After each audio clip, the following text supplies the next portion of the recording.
Hey guys, it's Mr. BeetleBum here, and as you know, I'm trying to make videos that will help players improve. Well, one thing that would really help players improve is if they learn when they need to push. Stay tuned, I'll talk about it.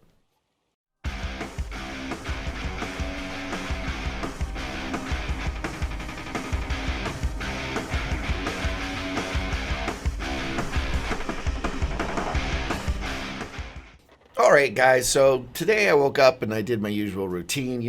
Got my tea, had some breakfast, went and checked the news on World of Tanks North America, World of Tanks EU, checked my emails, YouTube, and all that kind of stuff.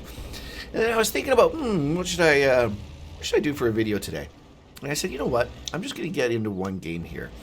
And then lo and behold, check out what's going on over there on the mini map. I just had I had the Wiz 121 FT beside me here. And take a look at what he does here. He pushes up the one line. Now, it's a full tier 8 match here. And he decides in his Wiz, like, don't get me wrong, I understand a Wiz can take some nice bounces. If you wiggle and armor and angle well, you can do some good damage. But guys, it's 1-1. It's 1-1, and watch what he does. And this happens a lot right now in the game. I've been seeing this over and over and over. Normally it's newer player. This isn't a newer player. I almost want to take off the thing so you can't see the names, but he rushes up and he says, help. I mean, it's not a newer player, but his stats show that, I think he makes, or they might make, some wrong decisions every once in a while. I really try not to sound like, because I just wanted to use this as a point. Rushing.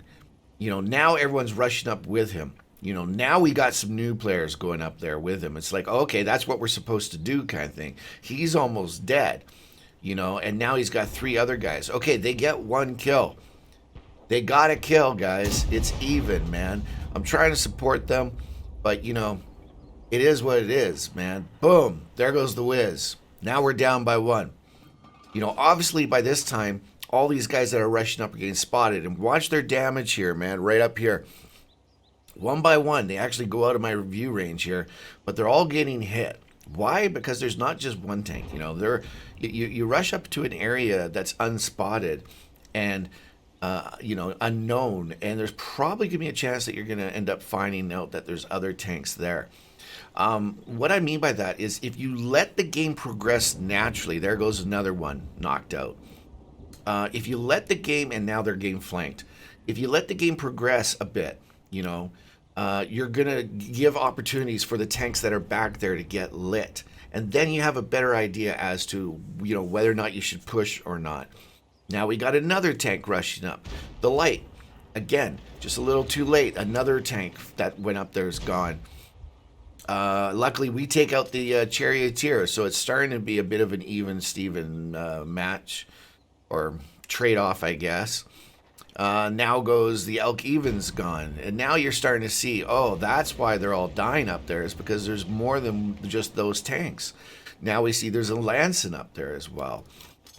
I mean, it just comes down. And I can't shoot these guys, so I'm trying to help out the rest of the team here, and I'm having a real bad go at it, to be honest with you. I had such bad luck in this match. It was hilarious. So there you go. They're all wiped out. We're now down by 3 tanks. It's 5 minutes into the game, and we're basically handicapped. We're already to the point where, I mean, take a look. You got a Visconti out in the middle of the field. I don't know. But anyways, you got 2 heavies and a medium in town. And then you got us over here. The brass comes flying back. Now the Elk even comes out. And he gets knocked out. Now we're just down by 2. I'm spotted. Boom. More damage. It's just one of those games where if they hadn't pushed, if they had just used patience. I made a video about this when I first started doing YouTube. Patience and common sense. Common sense, I hate to say it, but because it sounds very, demeaning or whatever. But it is. You have to understand and make the right decisions. You have to understand the game and make right decisions. And pushing at that time, there was no reason for it. Nobody was in trouble. The flank wasn't weak. If the flank is weak, like say a scout went up to E1 there, or E2, in those bushes right ahead, and spotted that, the tank's left. Great. Weak flank, man. Push up. If someone's in trouble, players like me, well, you kind of have to push up, you know what I mean? Just to help. But there was none of that. This was just, yet again, someone who, as, if you look at their numbers and everything, it looks like they probably make a lot of mistakes. And, unfortunately, the newer players just decide to go with it. Now that that's over, at this point right here, I'm thinking, oh, yeah, man, the FV is going to go spot. I can pull back, and do some sniping. Maybe we can get into this. And you're going to see that, unfortunately, it doesn't quite work out that way. The FV actually pulled up there and started shooting. So, of course, he was spotted right away and whatnot. And, I'm just actually going to fast forward this. There's no bad gameplay or anything on my part. It's just, there's nothing really to see. So let's go. Now we're down by 1. It was in the city. The defender's about to get killed here in the city any second. There goes the FV in the field because, like I said, he was shooting. If he had just grabbed a bush or something, when you got that low of hit points, grab a bush and spot, or head to the back and snipe. Keep your gun in the game. So anyways, the FV is gone. We're back down by 2. There goes the defender. I was going to try to go over there. It's like, okay, it's not happening now. So now I'm thinking, okay, I'm going to come to the back here and snipe or something. And you're about to see why I ended up doing what I did here at the end. And it's just simply by letting the tanks come and show us where they are, that kind of thing, using our spotting. I got the Brask up here. I know he's got good camo rating on that, so I'm going to let him do some spotting. I'm thinking I'm going to go watch the 1 line. And then boom. Oh, here's the Lancet. Fudge. Boom. I'm lit again. We take that out. We get a little bit of a stun. We don't lose too much we don't lose much in hit points, but we get rid of the Lancet. So immediately in my head now I'm thinking, and see, now is a perfect example of when you push up the 1 line. Because now we know that the flank is open. So why not go and take care of it? I see the TIG-69. He's been there all game. So right away I'm thinking, go up to E1 and try to spot for them the Brass so that he can shoot. And I'm about to type that into chat right here, saying, hey guys, I'm going to try to spot the 1 line for you. And this is what we do. We head up here in hopes that we can spot. I'll see if I can spot the T-69. There you go. And I got the arty with me. I'm gonna do some spotting. We're gonna be okay. We're gonna kill that T-69. And it's gonna be oh, arty's dead. T-69 killed the Lorraine. The T-50. I guess he shot at the T-54 right at the wrong time. But it's really unfortunate. The T-54 came up, and lo and behold, the arty's no longer in the game. So we try to see if we can take a shot. We can't. So we're going to go into the mode there. Boom. T-69. Now he's hit pretty hard. Now he's gone. All right. So now we just got to see, what can I do here, man? At this point, the Brask is, I'm nothing bad to say at all about the Brask there. Well, it would have been awesome if he had run and come down the 1 line towards me. But it doesn't matter. He did a great job. So right now, I know, okay, these guys know where I am. They're obviously going to come down. So let's just try to double bush up and see what little bit of damage we can do here. So at first I'm thinking, okay, they're going to come down the 1 line. And that's why you're going to see me double bush up to the lower bush here. I call it the lower bush because it's on the lower topography. And then I'm thinking, well, actually this isn't going to be quite as good because I didn't even notice there was an IS-3 in there now too. He made it over pretty quick from the city or town. But anyway, so, if the IS-3 is coming, got to go up top. And that's what we're about to do here. We're going to back out and then take the bush up top here. It's a little scary because if the arty had come over, if I was the arty on the air team, I'd be coming towards me. Help for spotting, easier, faster shooting, all that kind of stuff. So the only reason why I'm letting this play out is because I want you just to see a couple little things that I did at the end here. Now, we got a little unlucky here.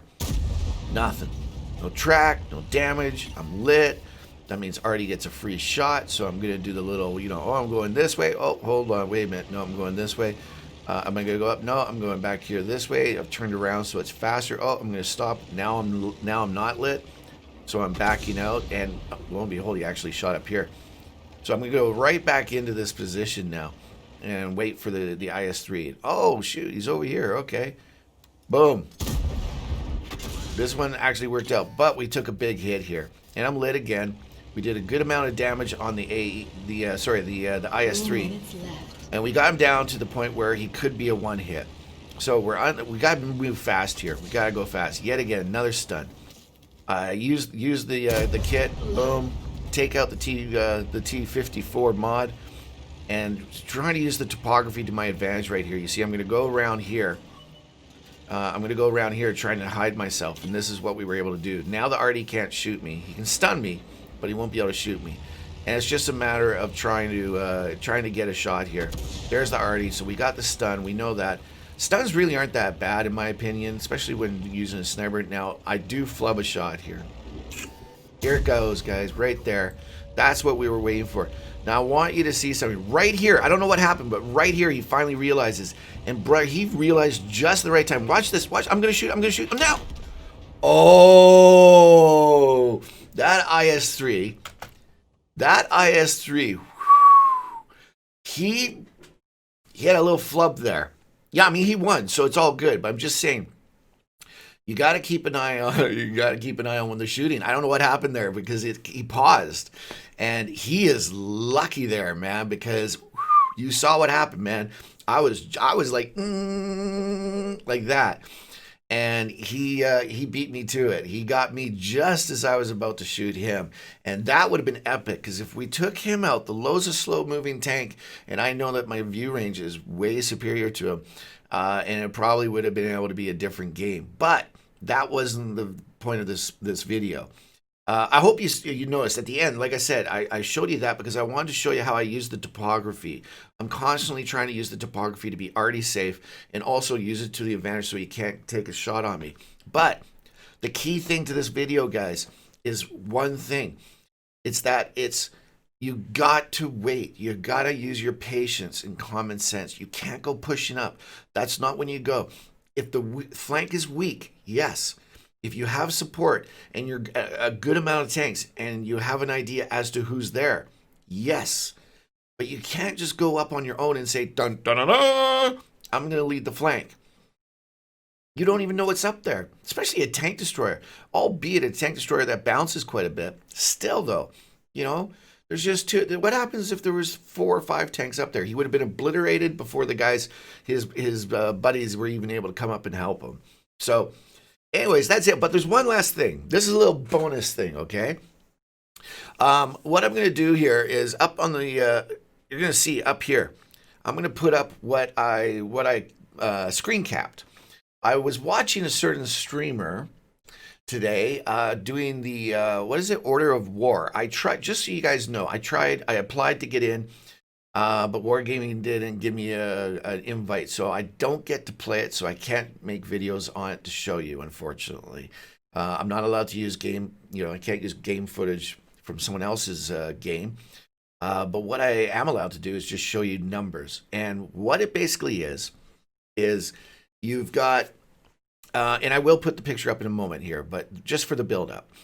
What the game is, it's a 7 versus 7 match.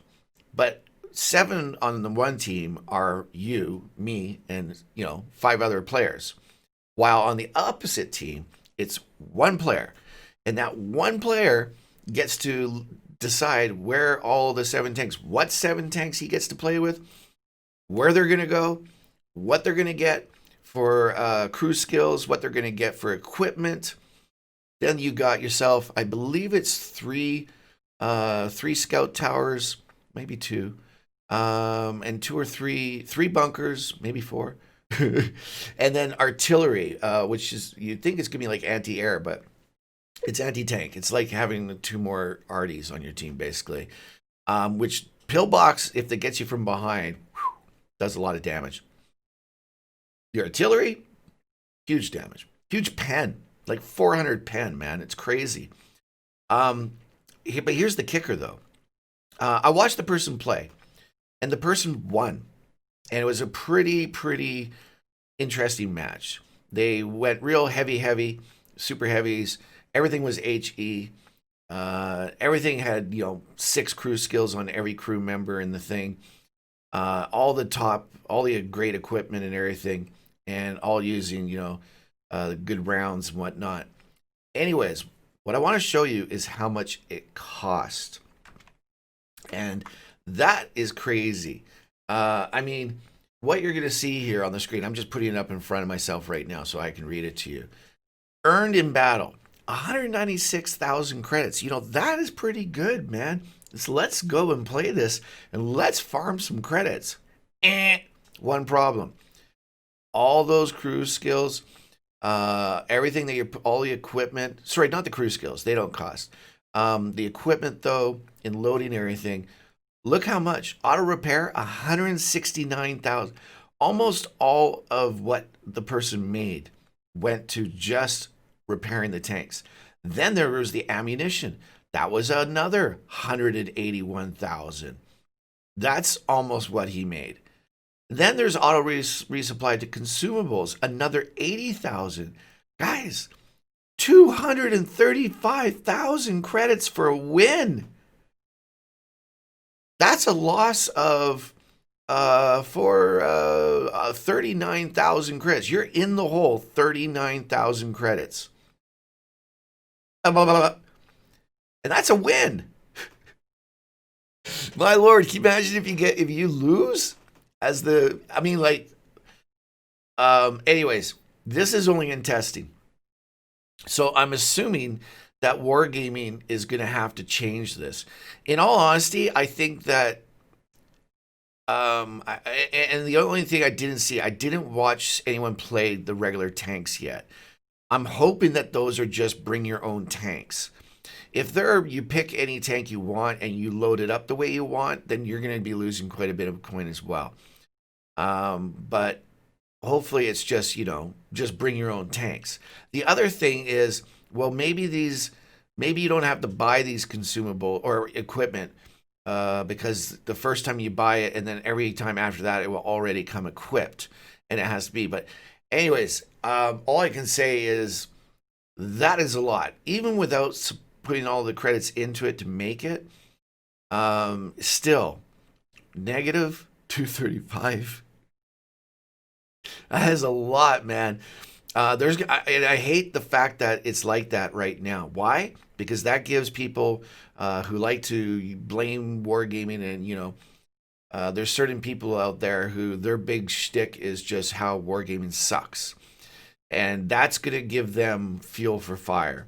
They're gonna be ranting and raving about this, about how it's a money grab, it's a cash cow, and I hope wargaming fixes this. This is not right. You shouldn't be coming out of a game like this down that much. And again, guys, remember, this is in testing.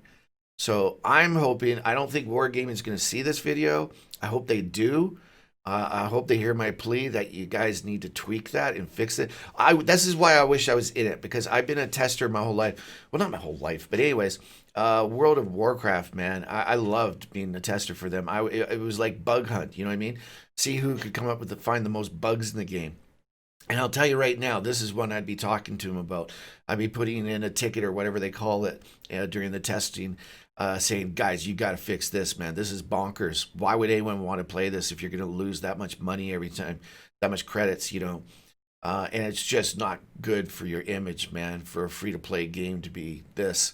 Yes, this is all free, man, but, we all know that there's going to be people out there who are going to want to keep playing, and that means they're going to have to buy gold to translate the gold into credits, just so they can get into the game here. But anyways, that's it. I just wanted to show you that up there. I thought that was pretty funny, man. Let's hope that gets fixed. Anyway, so don't rush out, man. Be patient, use common sense, and use the tips that I talked about, and I guarantee you, man, it's going to help you get better at the game. You're going to die less, you're going to keep your gun in the game longer, and what does that mean, guys? More damage for you, and it means you have a better chance at winning the game. Till the next time, I'm Mr. BeetleBum. I'm hoping you're having a great day playing this wicked game that we play, and until the next time, guys, I'm out.